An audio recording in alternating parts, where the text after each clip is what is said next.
about 3 weeks ago, my son and I drove out to San Diego and we spent some time with Andrew. And, and for some reason, God has us on the same wavelength all the time. And while I was driving out there, I was thinking, what possessed people to cross this desert as pioneers to go to California or Oregon or wherever? What motivated people to do that? Get in a wagon train or whatever. And when I was talking to Andrew, he didn't know what I was talking about or thinking about. And he just brought up the whole idea of the new frontier, and we're pioneers in it. And his was much more fleshed out than mine. So I wanted Andrew just to share a little vision with us this evening and talk about the new frontier that we feel like we're advancing into, that we're pioneering and trailblazing into. And so, Andrew, thanks for coming and sharing with us, bro. Yeah, it's good stuff. Well, hey, thanks, Chuck. And I honestly cannot remember exactly what we discussed. So, if it sounded a lot better when we were having that conversation, then jump in and help me remember. But I know I've been giving some thought to this. If you think about the period of American history between 1850, 1900, it's a pretty fascinating time in our nation's development because you had you had people all along the eastern seaboard, the east coast, and really all the way to the Mississippi River. The country had been established, and there were places like New York City and Philadelphia, um, Atlanta, that were pretty developed cities, metropolitan areas. Um, and so there was a level of civilization that if you lived in the United States and you lived in one of those places, then you could live a modern civilized life and have access to cutting edge technology. But something else was going on in our nation during those years, and that was the westward expansion, the push west. And the crazy thing that some people felt compelled and driven to do was to leave civilization, to leave those parts of the country that were well developed, and actually go into territory that was completely new ground, um, unsettled, and try to break new ground and really try to establish and build civilization from scratch. Kind of it'd be hard to do that today, I think, is to push west. And the question I was asking is, what would motivate somebody to do that? I mean, why would you leave a part of the country that was already well established and push out into the unknown? And knowing that life was going to be harder in many ways, and you were choosing to do it. You didn't have to. You could stay. You could stay in civilized America and live a certain lifestyle. And there were, I'm sure, a lot of factors that we won't get into from a history lesson standpoint. But but it made me think about the church in America today. And I think in many ways, the Western church is very developed, it's highly developed. And so some of the folks, and we ourselves are having to answer a very similar question is, why wouldn't we want to go ahead and exist within those parts of Christianity in America that are already well established? Why wouldn't we want to be involved in a traditional model of church with a group of people that are already established? Why would we want to go out into new territory and try to pioneer something new? And I think for me, that's a great question that we need to wrestle with and need to be able to answer. And how do we view people who choose to stay back in Philadelphia? and how is it that they might view us?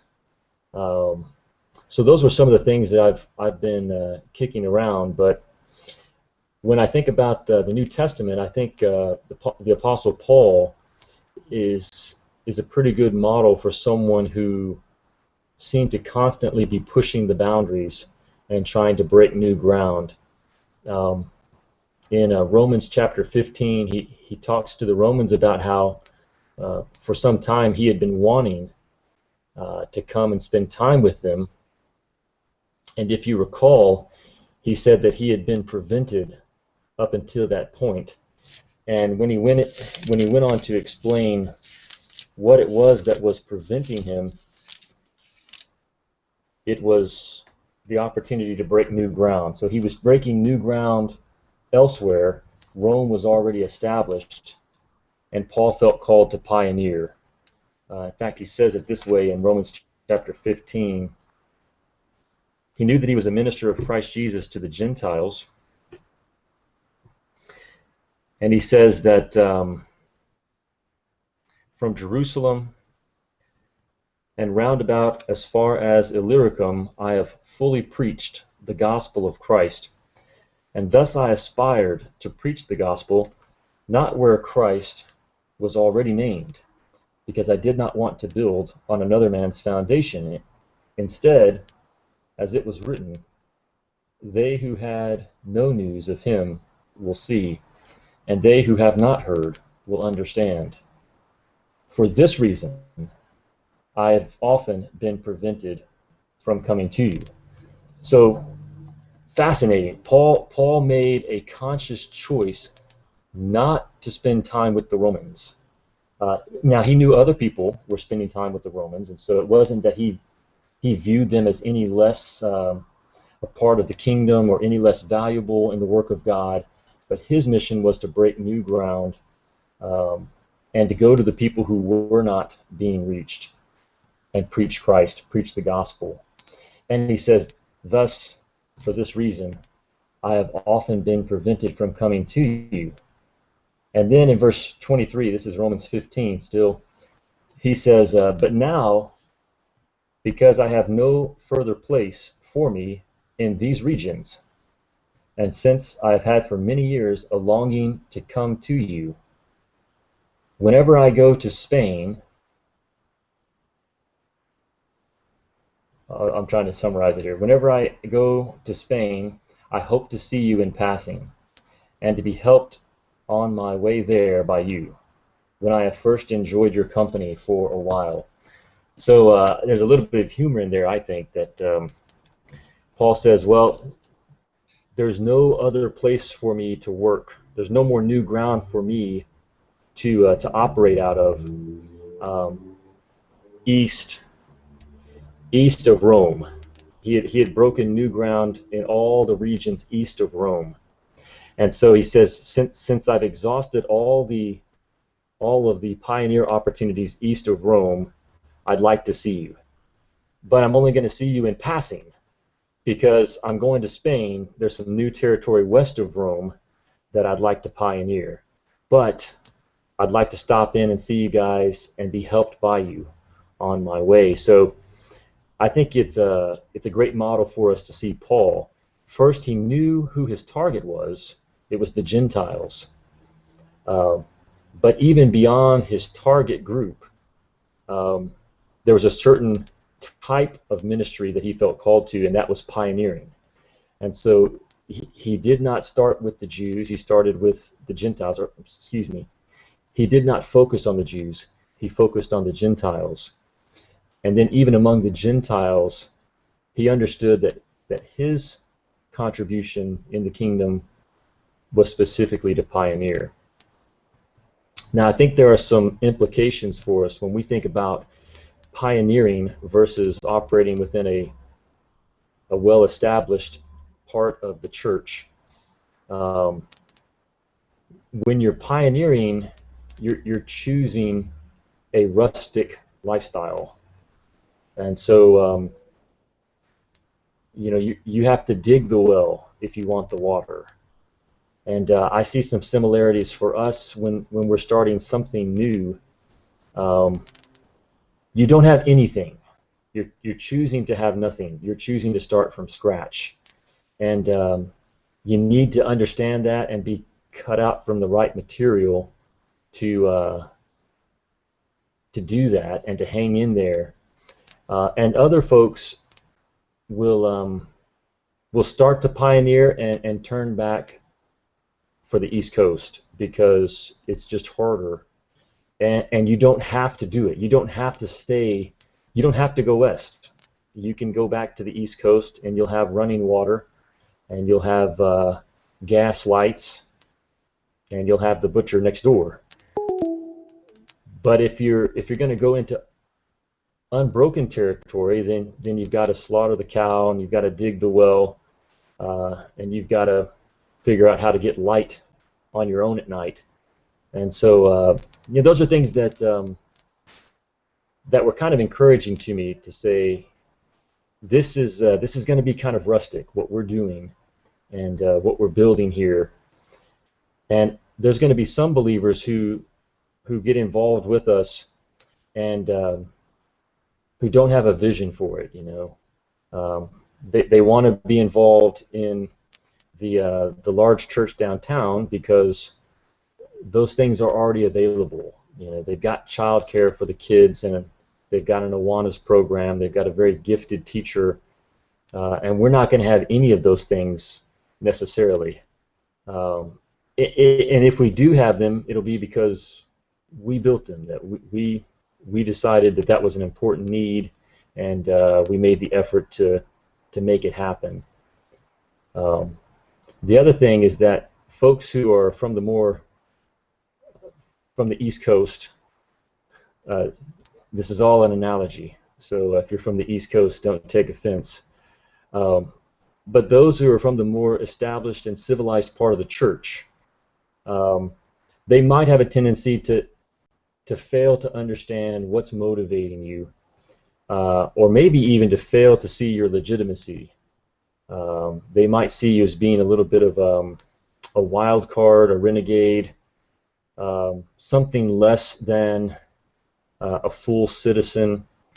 And I think that's probably true too. That there are a lot of those folks who are involved in the traditional model of church that just don't get it. They don't understand why you would want to do what you're doing and not be involved with parts of the church that are already established. They might see you as some sort of a threat. So just to realize that as well and embrace all of it. So Chuck, I recall that being the heartbeat of our conversation. Anything that you can remember that I left out? Talk a little bit about what is motivating us to go to the frontier. I mean, the traditional expression of church may not understand our motivation, but what do you see as some of our motivations? Why are we doing this? Yeah, that's a great question. I can offer a few things just for myself. One is that I think we regain the gospel. When you're sort of on the edge of civilization and you're breaking new ground, it has a way of really bringing clarity about what are the essentials and what are the things that are nice but not necessary. And so when we're seeking to proclaim Christ where he hasn't been proclaimed, it forces us to clarify the gospel. I think we come away with a purer gospel. And I think you even see that in the first generation. We see that in the New Testament. As Paul was breaking new ground with the Gentiles, the issue of circumcision came up. And that would not have come up if there was not an active progression of the gospel into new people groups. And so we came away with a purer gospel because of the work of those early missionaries who were pushing the boundaries out. I think it's the same thing for us. If we're really going to own the gospel, I think it's healthy for us to push out of the boundaries. Um, I think some of it's calling too, Chuck. Paul knew that he was called to pioneer, and not everyone is. That there are people that need to be more on the developing side, um, growing the body of Christ in places where it's already well established. That's 100% legit. So some of it's calling. I think a pragmatic issue, third reason, pragmatic issue would just be that the traditional model of church in the West, I believe, is a dying thing. 50 years from now, I don't think that we'll see the traditional model impacting nearly as much as it is now, and it's not very effective even now in terms of influencing our society and culture. So um, those are three reasons that come to my mind. But maybe we could open it up and just I'd love to hear your thoughts on the same question, or maybe from some of the other guys. For me, as I was thinking about that, Wes and I were driving across the desert, and I thought about, guys were going to California for gold. People went to Oklahoma for land. Some people just wanted the adventure. They were in it for the ride, you know. And I think in some ways there's a lot of parallels with those motivations. Some people just want to see the glory of God. They want to see a movement of the gospel that Mhm. the traditional expression is just not making happen here in the United States. And some found gold and some didn't. So, in fact, most didn't. Right. You know, but the dream of going out and for me personally, seeing the glory of God is very motivational. To carve out your own land, you know, this idea of I'm a kingdom citizen and I'm called to be a priest. And I think obviously every believer is called to be a priest. They're kingdom citizens and they're carving out a piece of the kingdom. That's motivating.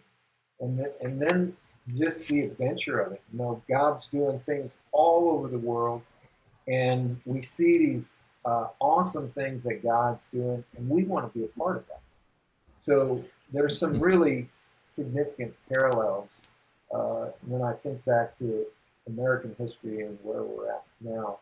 But I think one of the most compelling motivations for me is the fact that 60%, probably more, of of the American population will not step foot in the traditional expression of church. We have got to do something if we're going to stem the tide of lostness in America.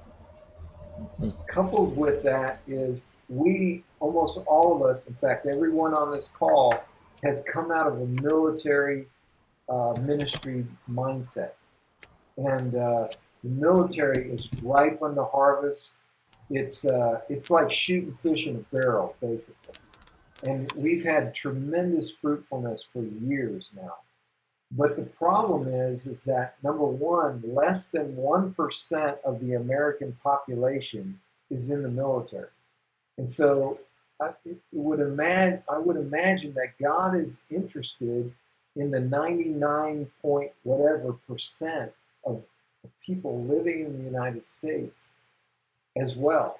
And it begs the question, why is the gospel stopping at the front gate of the post or base that we're on?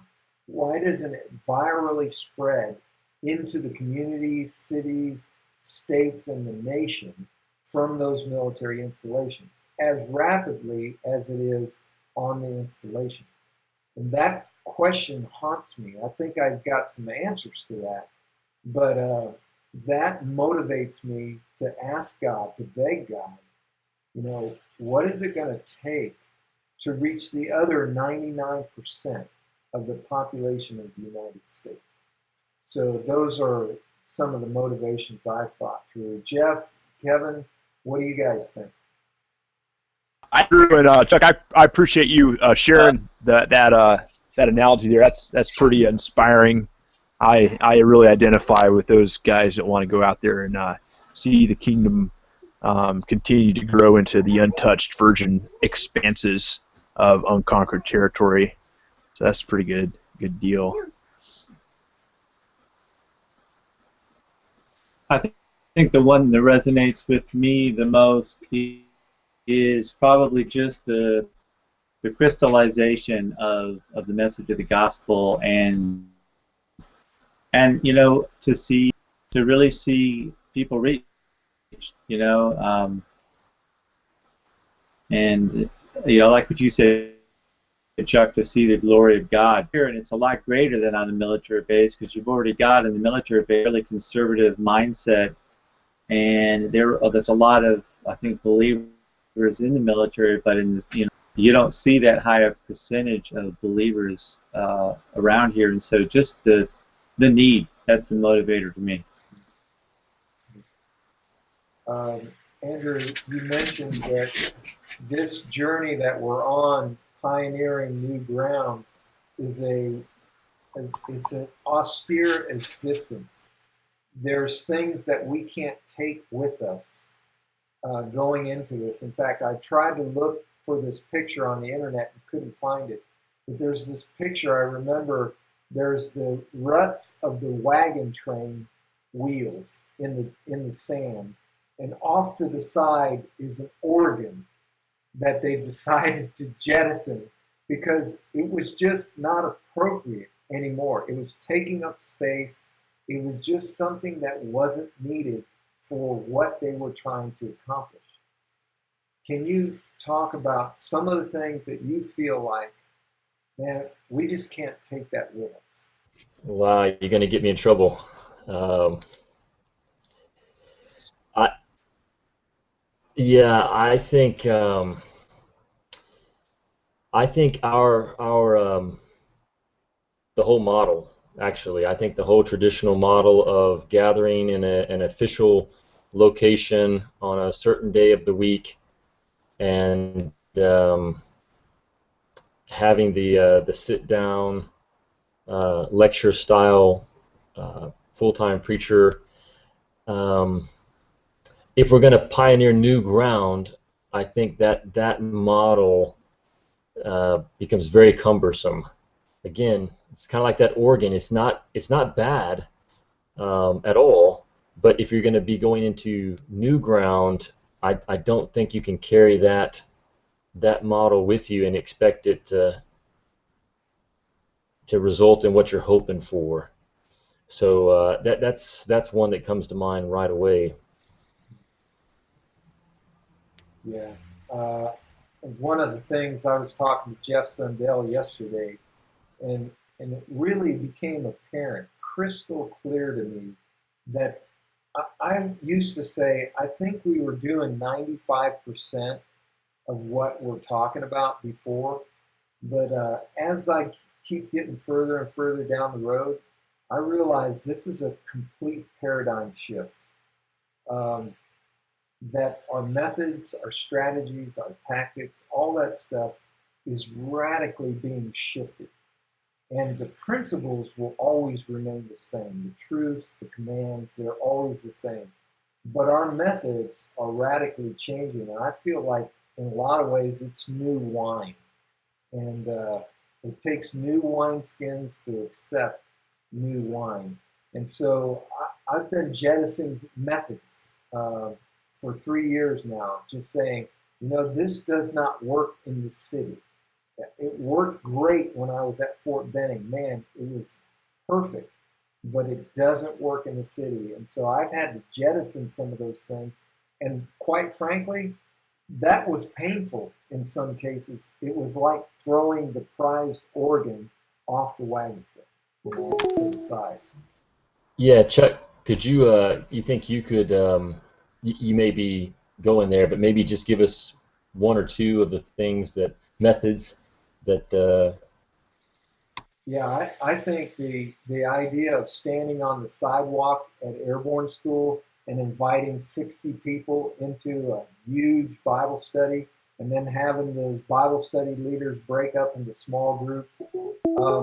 It was great for that setting, and it worked. We led a lot of guys to Christ. You don't do that here in the city. It's almost no venue for that. and you got to deal with that. The other thing is that um, the city, you're starting at some lower levels. When you go to the lost, you can't make all the assumptions that you made with the military. For instance, Kevin was talking a little bit about the discipline and the conservativeness of the military. Well, you have a leg up in a lot of ways. So that's another thing, and there's probably a whole bunch of them that I could talk about, but those are two that come to my mind. Even the way we do Bible study, totally different. Um, I think the one of the number one things that I had to jettison was the attractional model. It's not a come and see model. It's a go and tell. And I used to think I was a go and tell until I started practicing what I'm practicing right now. In fact, it's pretty extreme as far as the aggressiveness of pursuing the lost. And I don't think that in the pioneer mode we can afford to just set up a nice setting and make it look clean and neat and all that stuff and expect people to come. People in the city are just not buying it. They don't see it as a need. And so we're going to have to go and figure out what their needs are and meet them without violating principles or compromising. But to me, those are things that we just have to jettison. But like you said, it's hard developing new methods. It's you're digging the well, you're butchering the cow, you're raising up laborers from the baby Christians that you lead to Christ. That is a lot of hard work. People are not coming to you prepackaged. So those are some things I see that we've kind of jettisoned. So, how about the whole idea of going back to Philly? We had a discussion about that it's kind of hard to go back to Philly when you get about 1,000 miles into this trip. Talk a little bit about that.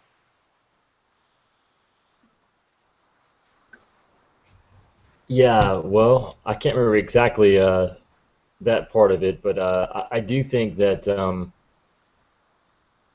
that it is possible to go back for a lot of us, because it is for most of it. It's within 5 miles. We can find sort of the traditional model that you were describing, the attractional model, uh, the mega church model, um, or even just a nice, comfortable, smaller church group that is following the traditional model. That's available. So I think that you really have to be committed to going all in, if you're going to pioneer. I don't know how you sort of keep one foot in the traditional model and one foot as a pioneer. I have not been able to do that, and I don't know that I've seen anyone do that successfully. Maybe it's out there, but I think you got to be all in if you're going to pioneer. And maybe you try it out and it's not your thing. I think it's probably good for us not to look down on that, or not to try to keep certain folks that's what they want. They really want to have the traditional model. So I think knowing the gospel and knowing church are going to be critical if you're going to be a pioneer. You have to be really clear on those two things. Yeah, and we want to reiterate that we're not pitting the two against each other, although we're stating the reality that people are leaving the church and not attending the traditional expression. So we have to do something, and that's that's one of our motivations for pioneering the work. So again, we're not pitting the two against each other. We're just expressing the need we need to move west, and it has to be done. And so I know that people will take that wrong. I know that, probably get a little hate mail on that, but the intent is not to down either one or elevate either one. Nope. Yeah, absolutely. It's all America, and we're all Americans. But there's just a reality that if you're going to operate out of a pioneering mode, and that's one of the differences, is that if you were pioneering in 1850, you really were going 1,000 miles. You were going 2,000, 3,000 miles. If you're pioneering in kingdom work today in America, you may be 1 mile.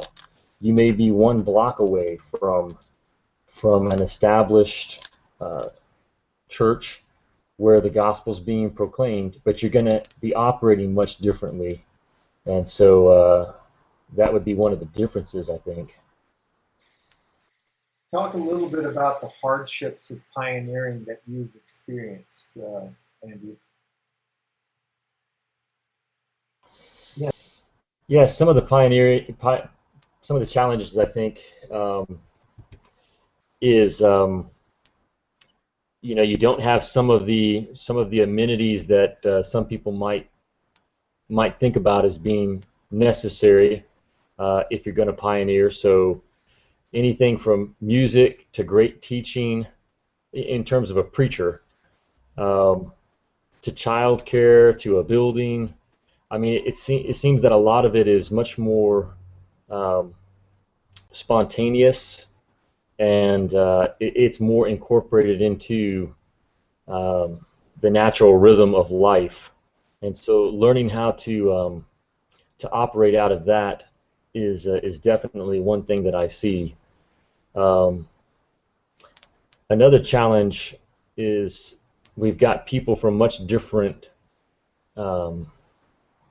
walks of life.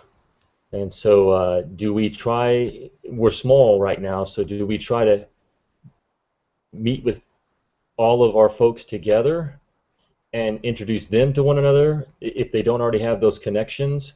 Or do you have multiple groups with the people who are in different parts of our segments of our society? That's something that we're still sort of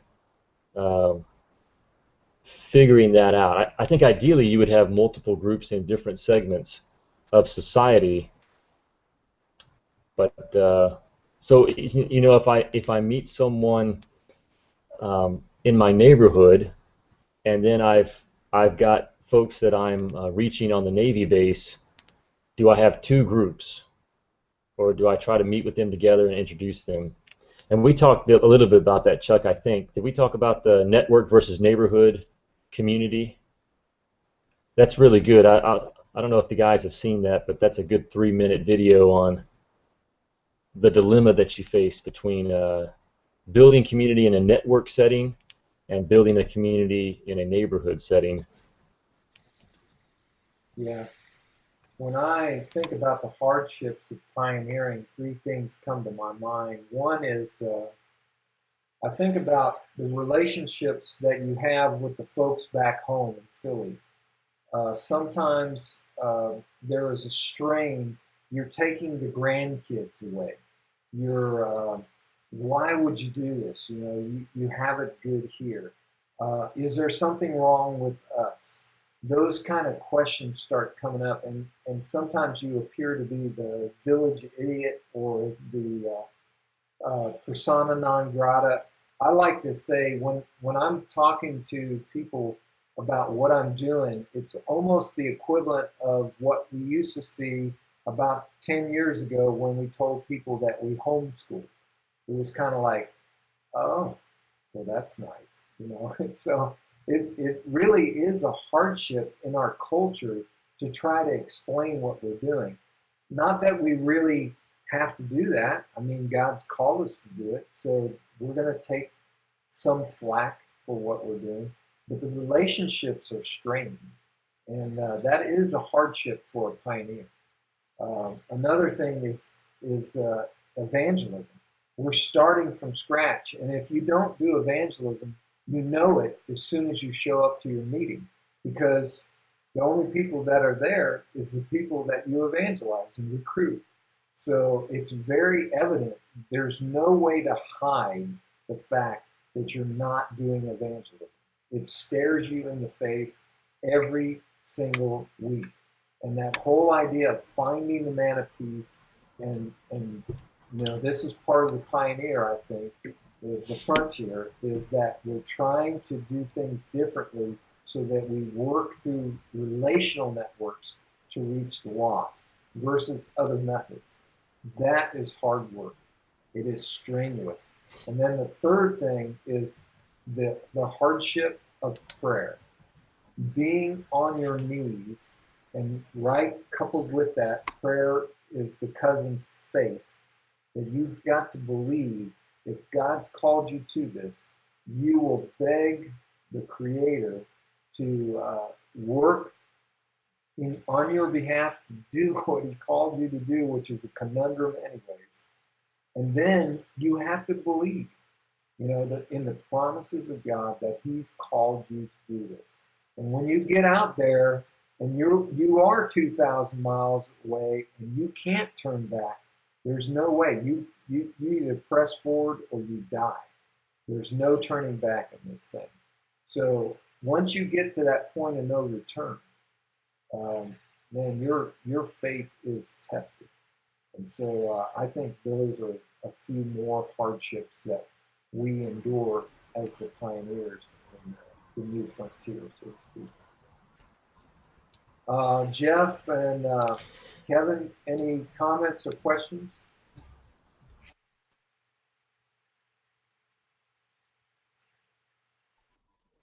Oh yeah, that's awesome stuff. I think it's really applicable.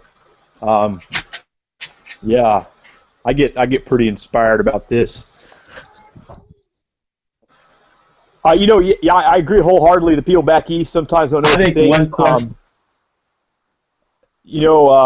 I rarely tell this to anybody, but I've been disowned by about half of my family. They're from a really conservative, Christian background. They don't think I'm a believer anymore, and it's, pretty much disowned by that side of the family now.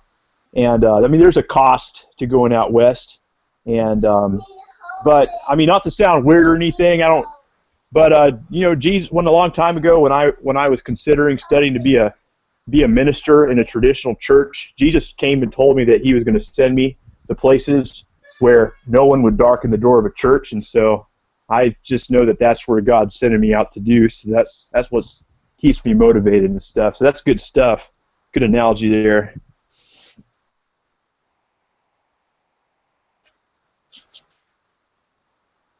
Yeah, I find myself. Yeah. How about you, Kevin? Here in the West, I find myself out here in the West not necessarily because I chose to be here. It's like I'm that government official that needs to go out and run the regional, district. So I'm here, but I'm excited to be here because once again I see the fruit of it, and I see the value of the goal, being able to just learn a new approach, new methods, new techniques, and then that will help me really just strip away those things that I don't need and that aren't essential. And if it's going to help me be more productive more quickly, like Chuck has pretty well demonstrated, and I've seen already the value of just how quickly these principles can be passed on. The agenda, just the hitting home application twice, and praying and practicing and all that. I just see the benefit of it. But I do have a question. My question is, as I was thinking about this week, in your experience, Chuck, as you've been here in the West with Jesus Up and Out, are you, two things about evangelism. One, is it focused on cold turkey evangelism, which is what I've found, or is it, how much do you spend in friendship evangelism, which I know, but I've kind of stayed away from because it takes a lot of time. The other question about evangelism really quick is, are we going after any particular demographic? Are we you know, you don't always have affinity, but you can search, you know, kind of a certain demographic like age. So what are your thoughts about those two questions? Yeah, I'm going to let Andrew weigh in on this too, but I think the whole idea of cold turkey versus evangelism, I, I think we're in a whole new paradigm, and it's called the person of peace paradigm, which is not a new paradigm, it's the Jesus paradigm. And so cold turkey is kind of going out in the mall, and I'm still doing that. You know, going out on the street, talking to the grocery person, all that. I'm doing that.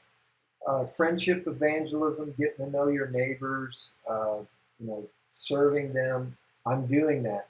But the whole idea of the person of peace is so radically different. I don't want to put it in either one of those categories. What we're doing is we're aggressively going from person to person, even if it means door to door, and we're asking them, are they interested in the kingdom of God? If they are not, we press on. If they are, then we begin to tell them about Jesus and how to obey him. Now, that's not necessarily friendship, and that's not necessarily cold turkey, in my opinion.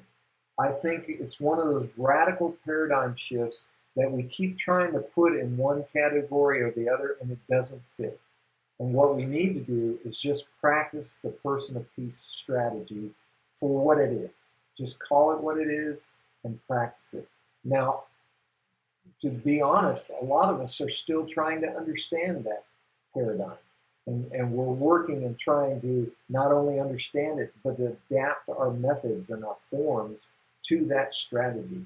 We used to use the synagogue tactic in the chapel, where Paul and Jesus would go into the synagogue, preach, and there were people that were pretty warm to the message for a short period of time before they got kicked out of the synagogue.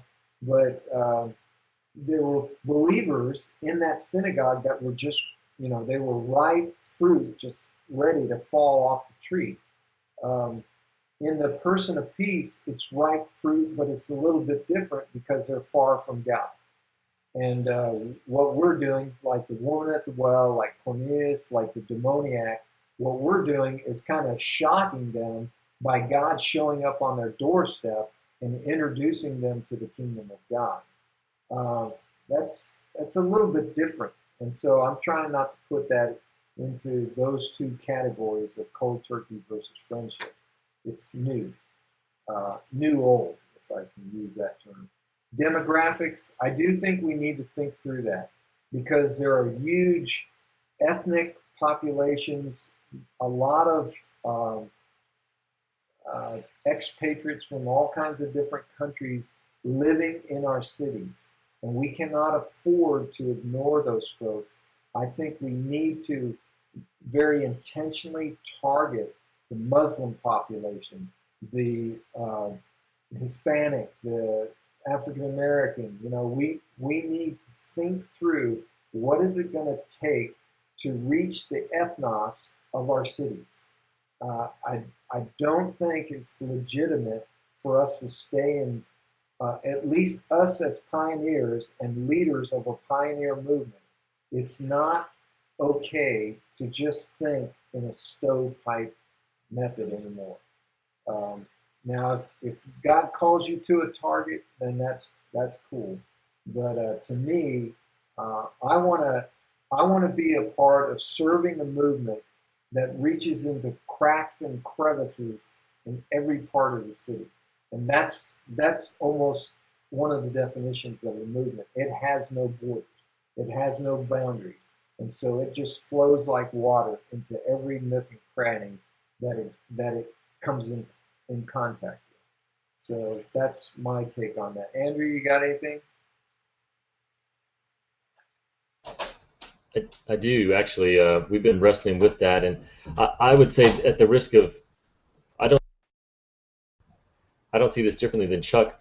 I don't think, but I do think that you know, as someone who is practicing, it's good to have a target.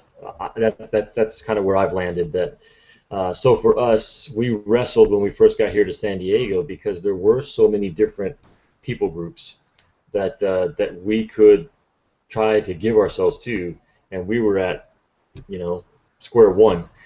Um, where the Lord led us through a time of prayer and just trying to think through how do we do this, was that we did feel called to start with a particular focus on military, and so that's what we're doing. That is, as practitioners, that's our target. Now, in terms of a network, we realize that even if we start there, it can't stay there. But practically speaking, you have to start somewhere. And so for us, the starting point, our target group is the military. Um, Now, I think a parallel consideration that that I think is important is you're a witness, and so you are a gospel bearer wherever you go throughout your day and throughout the week. And so it's sort of similar to Jesus's answer when he was asked, "Who is my neighbor?" And if you remember, he responded with the story of the Good Samaritan.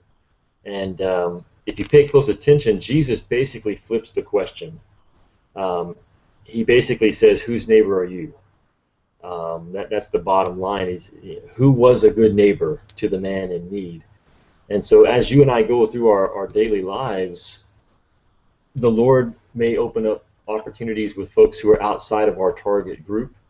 And the gospel we're seeing that with some of the relationships that we've developed, mainly through our social connections, our kids.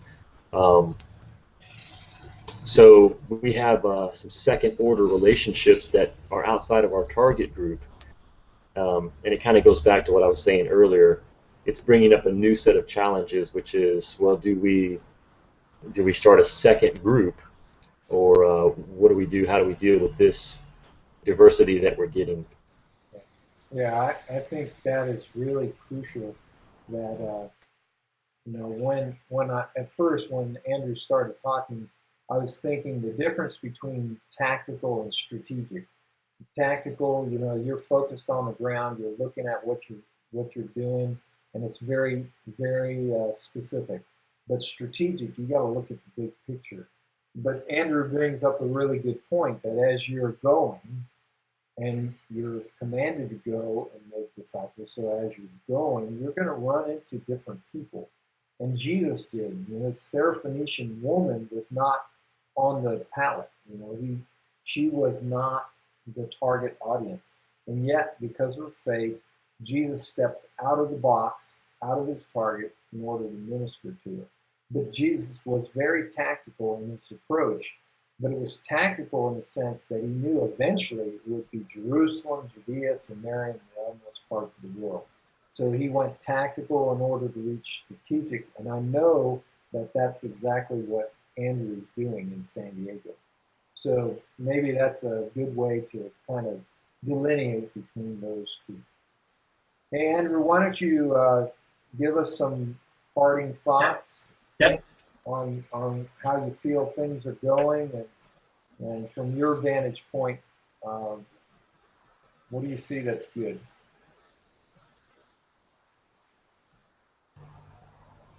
Well, I got to say I'm super stoked. I'm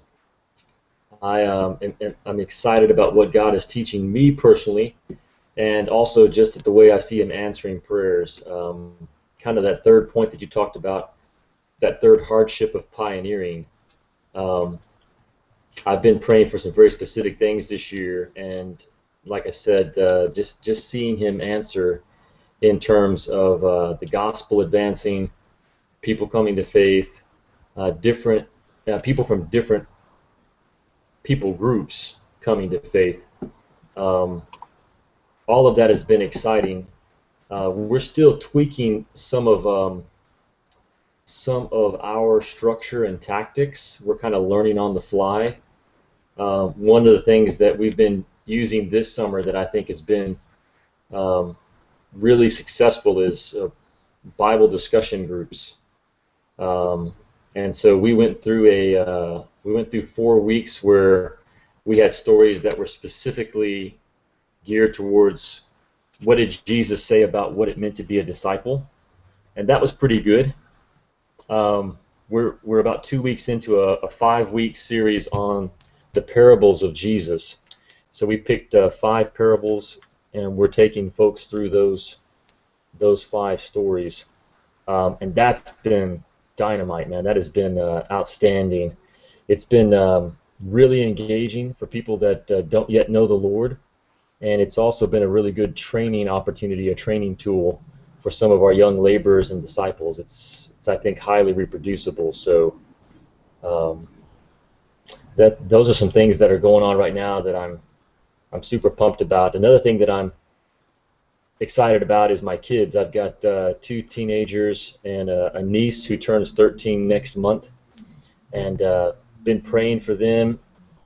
And one of the things that's definitely happened for us as we've gone pioneer over the past couple of years is that our kids are very much involved in everything we do in terms of outreach and ministry in a way that was not the case when we were in the traditional model, because the kids just sort of got farmed out to youth group or Sunday school, or